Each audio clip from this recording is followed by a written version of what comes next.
Reti kurš pārtikas izstādes apmeklētājs spēja pretoties Saldus novada Zirņu pagasta uzņēmumu Vajar kārdinošajai produkcijai. Cilvēki tika aicināti nodegustēt 4 veidu dabīgo iebiezināto pienu un citus saldumus.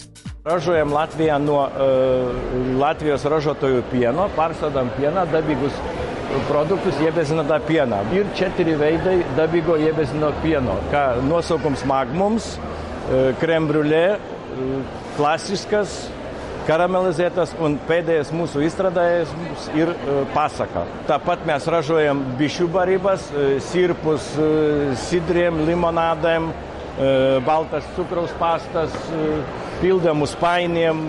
Mūsu ražotā produkcija varat iegādāties Latvijas tinklos vai Lietuvā un Egonijā. Ja? Mēs piedalāmies visos svētkos, dodam visiem cilvēkiem pagaršot, nobaldīt mūsu jaunā produkcijā. Aicinām jūs pagaršot mūsu dabīgā produkcijā, nopirkt veikalos.